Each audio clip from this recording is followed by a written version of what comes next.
Well, the Rangers completed the sweep of the Colorado Rockies, and it's a reminder. One team lost 100 games and then won the World Series. Another team has lost 100 games in back-to-back seasons and is now making even more history in the wrong ways.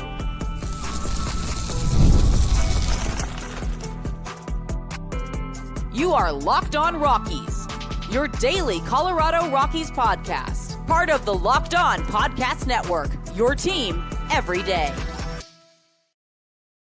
Rock on Rockies fans and Rangers fans, welcome into a Locked On MLB crossover between Locked On Rockies and Locked On Rangers. We're free and streaming on your favorite streaming services and on the Locked On Rockies and Locked On Rangers, the Texas Rangers, mind you, podcast on YouTube. If you want to check out the video and check out two handsome baseball fans talking baseball for you here, free and streaming on your favorite streaming services as well.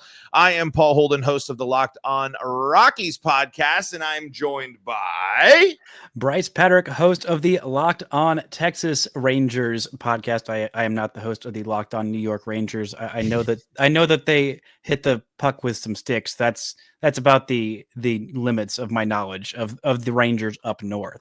Well, I don't want to talk about hockey with you because you'll make me feel bad about what happened between our favorite hockey teams. Miko Rantanen. Maybe you shouldn't trade that big player that's really good in the playoffs, but I'm also just a total hockey bandwagon guy, so I'm just kind of just talking basic random points. But we won't bring up what happened with, well, I guess your basketball team's in a weird thing, and my basketball team's still got a hope here with the back of them as well. But we're going to talk baseball, and I just was delaying because I don't want to talk about the Rockies getting swept on the road yet again. The Rangers handling the Colorado Rockies here in 3 games, holding them up until late in the final game to only almost 3 runs in the entire series here. And Bryce, I teased this with you behind the scenes, and I wanted to start this off with a couple of stats from folks that cover the Rockies because it was a history-making night for the Colorado Rockies last night. But I want to hit you with a couple of stats first.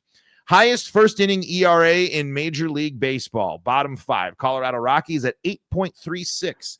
Coming in second place, the Houston Astros at 6.8. Baltimore at 6.37. The A's at 5.79. And San Francisco at 5.73. Opponents are hitting .333 versus the Rockies in the first inning and have scored 40 runs. Next highest is in Baltimore at 32 runs. That's courtesy of Skylar Timmons of Purple Row. Man, that sounds like a pretty relevant stat for this series, Bryce. If you're with me here.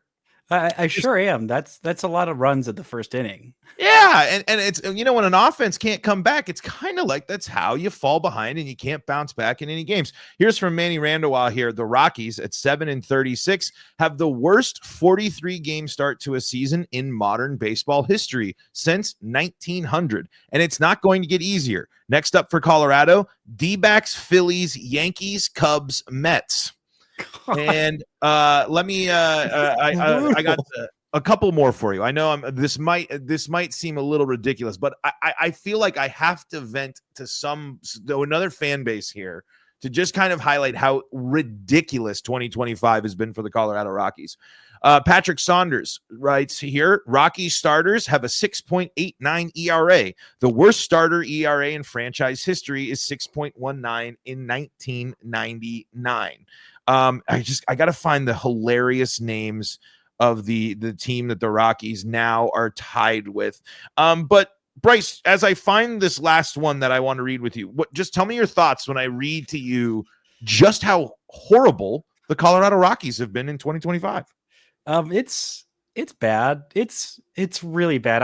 I've seen my fair share of bad baseball teams. I mean, I've been hosting the Locked On Rangers podcast since 2019, and despite having a World Series in that run, this is my 7th season now as the host of this podcast. I've had one winning season. One. It was a World Series championship, and I've covered some 100-loss seasons. And thank the Lord that that 2020 season was only 60 games, because that would have absolutely been a 100-loss team, because it was brutal there for a stretch. And I found it here. So now Rockies 35 losses. This is also from Patrick Saunders in 42 decisions, tied with the 1932 Red Sox for most since 1901. A loss tonight. So they did, by the way, this was a tweet ahead of game 3 of the finale against the Rangers. They would make the Rockies. So the Rockies are now the first team in the modern era to lose 36 of first 43 games in Major League Baseball history. Only the 1876 Red Stockings, the 1884 KC Unions, I'm assuming Kansas City, but you never know. It's 1884. Who knows what that might be? And the 1895 Louisville Colonels have lost that. The Colonels have lost that many in their first 43. So the Rockies are now on par with teams from the 1800s. And I want to dive into like actual like real baseball stuff, right? But it's so hard because what do I point to? A couple of stats here too from the game, the finale. 13 strikeouts for the Colorado Rockies as an offense. And then they walked 7 batters, mixed with the fact that they couldn't do anything else. I mean, the Rockies actually were scoring 3 runs, the most in this series at the end here.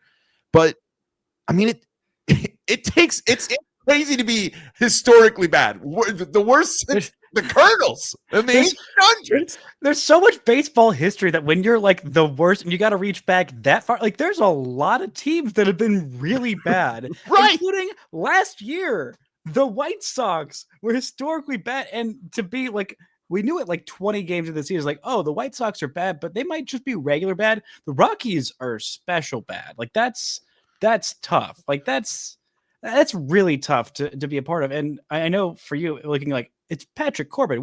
What's going on here? He gets 9 strikeouts on you, but then Caleb Bosley. Yes, it's spelled BoushleY. It is pronounced Bosley. I messed that up several times. But the Rangers longman coming in, nearly getting the 3-inning save in a non-normal save situation with that. But he strikes out 4. He looked really good in that one. But Corbin, the Rangers found something. They signed him basically off of the scrap heap. He'd been the worst starting pitcher in baseball for the last half decade. The Rangers had 2 major injuries to their starting rotation. And literally weeks before the season started, they had Cody Bradford, who was a homegrown starter, looked really good last year. He has been dealing with elbow inflammation. He has just now started throwing, and thankfully they avoided Tommy John surgery. And then in a game against the Rockies, unfortunately, John Gray takes a liner off the wrist in spring training, and he's going to be out until at least June, maybe more likely July. And so they had to call up Jack Leiter and Kumar Rocker. And Rocker has been on the IL for a little bit. Leiter had a great start, and then he went on the IL and then it's kind of bounced back lately. But they signed Corbin about a week before the season started. He had basically no spring training. He comes in, gives you four innings against the Cubs in his very first start. And he gives up a couple of runs, three or 4 runs in those 4 innings. And then since then, he's been awesome. Legitimately a very good starting pitcher, which I did not expect with basically no spring training. He's not just been, he's pretty good for what you expected. No, he's just been good. And the rest of this Rangers rotation had been exceptional to start the season. Tyler Mahle, exceptional. Nathan Eovaldi, exceptional. Jacob deGrom, exceptional. And then you get in contributions from guys like Patrick Corbin and guys like Jack Leiter and Kumar Rocker. I mean, it is a really, really good staff, but it's not just that. It's also, I mean, again, this Rockies offense has just been so bad. And I mean, I've watched a lot of bad teams, and you know, typically with bad Texas Rangers teams, there haven't been a whole lot of bad hitting Texas Rangers teams. So maybe it's just because I've grown accustomed to watching teams that slug the crap out of it and give up a million runs.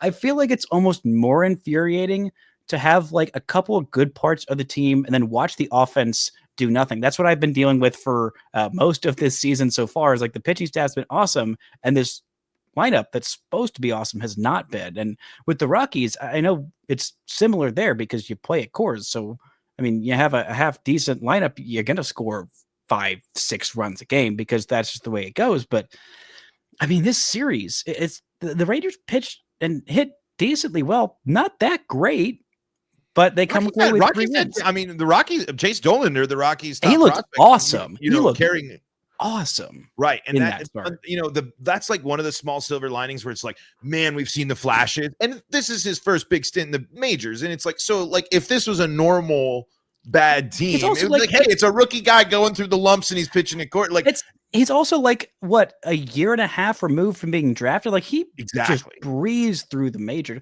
And so like for me, my tip to Rockies fans, because it's going to be rough. And if you're a baseball lifer, you just want to watch baseball every day. And even if your team sucks, you got to find those silver liners, find like small things that like you enjoy watching about baseball. For me, I love watching great center field defense, and Brenton Doyle can go out and get it out there, especially in Coors with such a huge outfield. I mean, it is so much fun to watch. Hunter Goodman, not a guy who I knew a whole lot about heading into the series, looks really good. Ryan McMahon has been pretty darn good. Good signs from Chase Dollander. I mean, this bullpen has been legitimately very good.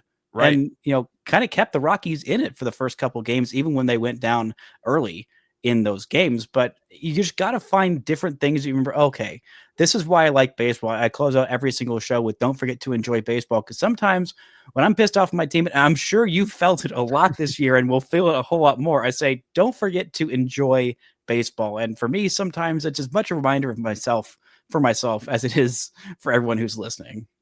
Yeah, no, and I mean, you bring up a lot of good points where it's like some stuff where there are some small, but it's so inconsistent, especially this year with some stuff. But it is a lot. It's like young guys. You bring up Brian McMahon. It's kind of like it's a guy. There's a lot of veterans on this team that if you're nostalgic and you remember kind of some of the good and the playoffs and stuff, it's like you still are kind of holding on. But man, I'd say the veterans have really disappointed for this Rockies team, because they, young guys and stuff trying to break their way into the majors is one thing, going through the struggles and in an environment that hasn't been great for development. And I think a lot of people would be shocked to hear that the Rockies haven't been a good offense in years, and they have not been able to replicate and recreate the offense that got them into the playoffs last year, when you had Charlie Blackmon, DJ LeMahieu, Trevor Story, and Nolan Arenado all contributing in that lineup. The Rockies' big problem was the bottom of the lineup fell off.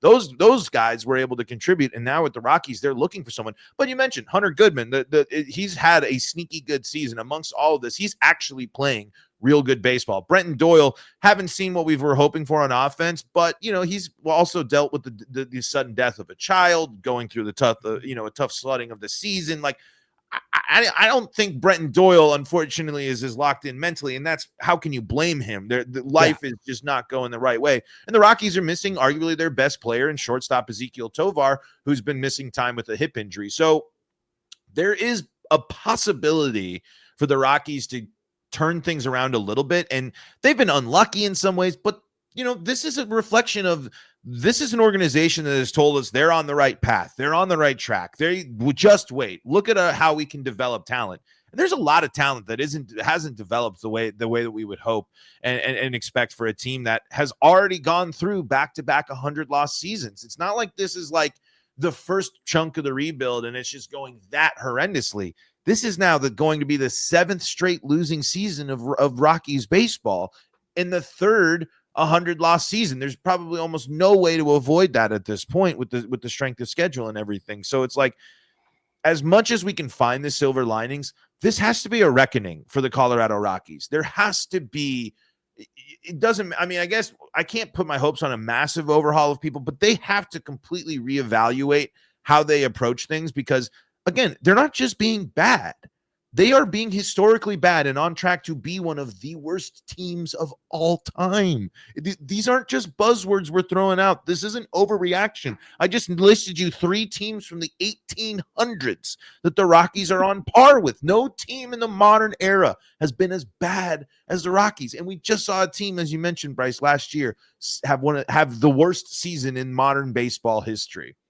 Now, so got the vent session, got some advice from Bryce there out of the way. I want to talk about a little bit something with the Rangers, because they remind me a little bit of a team that you all Rangers fans are very familiar with, and I want to see what Bryce thinks about this. We're going to do that coming up next on today's episode of Locked on Rockies. Before we do that, though, got to tell you about the folks at Supply House. Get the supplies you need from the site made for the skilled trades, Supply House. Whether you're in plumbing, HVAC, or electrical work, Supply House is the reliable way to order products online. Their easy-to-use website is packed with helpful resources and the latest product info to help you get the job done right. Plus, with a complete inventory of over 200,000 parts from over 400 top brands, you'll find exactly what you need delivered fast from coast to coast. Need help with an order? Supply House offers expert support and industry-leading service, so you'll always talk to a real person. Yes, a real person. And for trade pros looking for an extra edge, their free Trademaster program offers exclusive perks like a dedicated phone line, free shipping, and discounts on every order. Thousands of skilled professionals are already taking advantage. Now it's your turn. Join the Trademaster program today at supplyhouse.com/TM and start ordering plumbing, HVAC, and electrical supplies with just a few clicks. Plus, use promo code SH5. That's promo code SH5 for 5% off your first order. That's supplyhouse.com. It's a series recap crossover between Locked On Rockies and Locked On Rangers. Thank you so much for making us your first listen of the day. Bryce, I was teasing a question or basically a comparison I have for you. If you recall, last year there was a team that was really good at pitching, but they struck out a ton. They couldn't score, and their offense kind of sunk them, and they missed the playoffs. And you're probably very familiar with this team. It's the Seattle Mariners.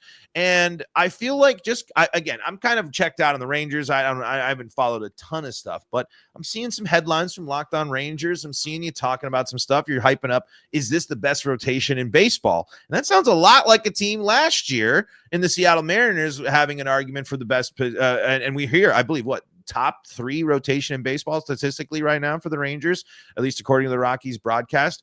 So I kind of want to start this off with this second segment off with a question. How do the Rangers avoid being last year's Mariners? Are the pieces already on this team? Is this hey, we got to hope a guy gets hot and makes some moves at the deadline? How can you make sure that this is an offense that starts backing up this pitching staff, which they did in this series, and now the team's back above 500? Yeah, I mean, part of the reason that the Mariners, it felt like they underperformed was they had a lot of veteran guys who just weren't quite up to snuff. I mean, Julio Rodriguez, the last couple of years, Rodriguez, you look at his overall numbers, you look at his MVP finishes, and like, okay, he's getting some votes, but it's really been buoyed pretty much by like one unbelievable earth-shattering month and then 5 months of mediocrity, and just up and down this lineup. They really didn't give that much help. I mean, Cal Raleigh is a great hitting catcher, but he has been, until this year, he's just been a lot of like home run or nothing, not a whole lot of on base, not a whole lot of batting average, which went all the way up and down this lineup. They'd had a lot of veteran guys underperforming, and that's kind of what the Rangers had been to this point in the season. JP Crawford had an incredible year in 2023 and then was awful last year. Jorge Polanco was awful last year. Ty France was terrible. They brought in World Series champion Mitch Garver. He very much underperformed. Luke Raley was pretty good for them, but up and down the lineup, they just had so many guys underperforming, and they just didn't bring in that much help, even though they knew that they needed offensive help. They knew they needed to supplement that core. And, this Rangers team, the reason they underperformed in 2024 was because a lot of guys had career years in 2023 when they won the World Series. They had one of the best offenses in baseball that season. And they had a lot of guys like Jonah Heim, like Josh Young, like Adolis Garcia, like Leody Taveras, all of them having career seasons, and then didn't quite back that up. They relied a lot on a couple of rookies last year, and Evan Carter, who had a back injury that really scuffled him throughout early on in the season. He only played about 40-something games and then was done for the year. It's been a hassle trying to get that under control. That's why he started the year in the minors. It's just a genetic chronic back condition that they finally got some back tweaks. Condition. That sounds pretty familiar. It sounds like a certain someone that has no timetable to return, by the way. Oh, it's Anthony. No, this is a different. Certain highest paid player for the Colorado Rockies. I thought you were talking about Anthony Rendon. No, that's Chris Bryant, who just had surgery on his back and is back on the IL already, and no timetable to return. Sorry, when you said degenerative back disease, I was like, hey, I feel and tough. And mind you, that sounds like a straight barb, but mind you, that sounds terrible.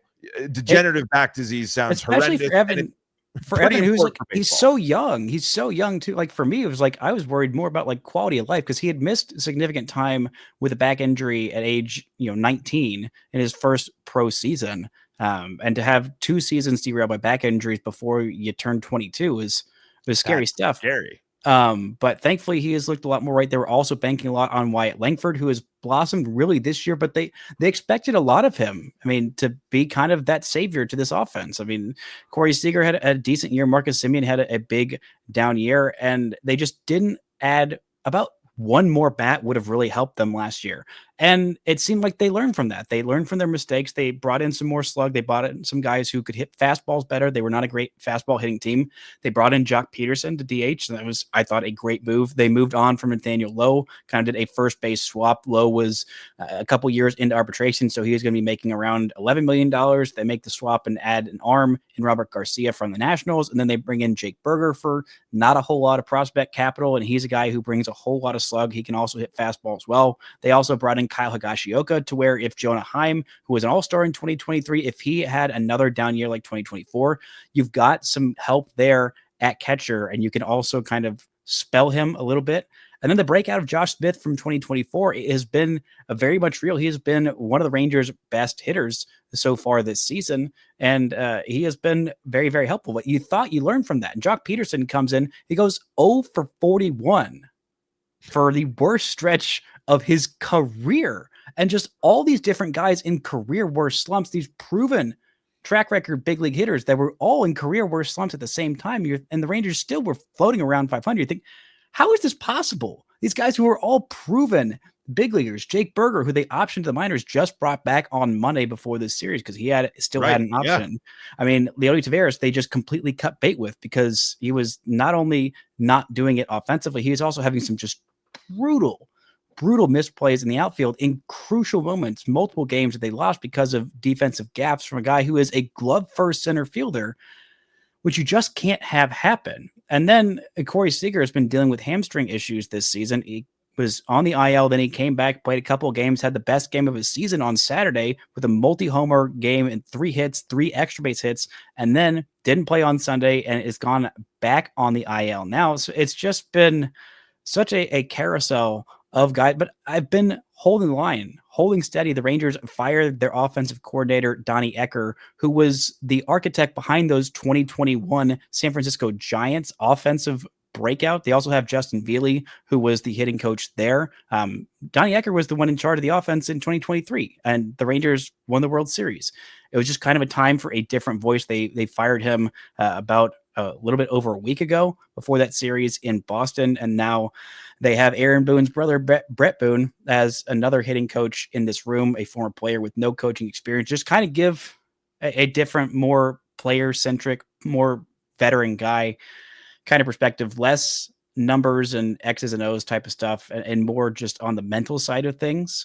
So I'm seeing some better swing decisions. It felt like the Rangers were all collectively very much in their heads. That's a long-winded way of saying, I think if they were just getting unlucky and it was compounding and they're putting more pressure on themselves. And now with a new hitting coach with a new voice and finally a let off, this is the second series the Rangers have played this season against a team below 500. This is the second series all season long. The only other one was against the Angels, and they swept that series too. So it's been a bit of a brutal combination of things. But I think the way the Rangers keep themselves from being the Mariners last year is just collectively just hit better. And I think they can, and they will, and they are kind of doing that right now. Well, and beating the bad teams, I mean, you are the difference between making the playoffs and not is when you look at the schedule, and it doesn't matter. People say the schedule doesn't matter, and but if you lose 2 out of 3 to the Rockies in May and you miss the playoffs by a game, you know what I mean? Those, and that's what I talked about this with Javi Reyes before the Padres shut the Rockies out for an entire series. It's, the Padres can't afford to lose to the Rockies. They're the only team in the NL West that for some reason, even when the Rockies have been bad, have struggled with them. So I think it matters. Every single game matters. Like in 2023, when the Rangers won the World Series, literally the last day of the season, they tied for the division lead. It was coming down to the wire between the Rangers, the Astros, and the Mariners. The Rangers only eliminated the Mariners on game 160, I think it was. So it really came down the stretch, and it's not even a matter of like, losing a series to the Rockies, of like the Rangers took the first 2. It's like, you've also got to take the third one. Like you have to take every single game against the teams that are in a bad way. You've got to make it worse for them. And the Rangers have been a very perplexing team. I mean, they had lost 4 or 5 straight series heading into that weekend series against the Tigers, who y'all just saw last week. They are an incredibly talented team, and they had not lost a home series in Detroit. The Rangers took 2 out of 3 against them. I don't really understand what this team is. I think this is a very good team. It has just been in a weird way to start this year, but there have been some very encouraging signs. And taking all 3 and heading into this 4-game series against the Astros on a 5-game winning streak, that is a great, great place to be. Hopefully they can continue that. But that's kind of my very long-winded way of saying just beat the bad teams and just hit better. Yeah, no, absolutely. And like you mentioned, every game counts in the West for both the AL and the NL. The AL West will be close, and the NL West is going to be a dogfight at the top. All right, we're going to do rapid fire, closing out thoughts of the series and expectations for the rest of 2025 on the way next.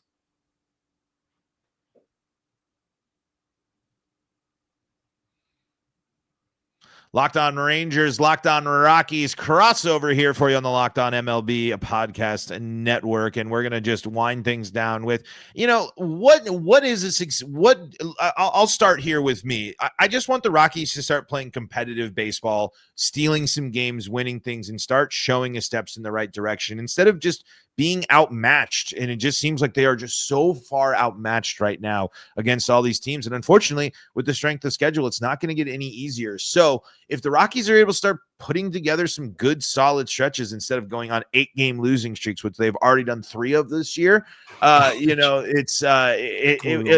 be a success. But it's hard to even put the word success into anything with the Rockies this season. There is so much work left to be done. So, Bryce, I want to just flip the question for you. What is a successful 2025 for the Texas Rangers? Is it taking advantage of a division that seems pretty wide open and seeing what happens with this team heats up at the right time, like we're starting to see here, or is it just let's focus on wild card as the expectation and go from there?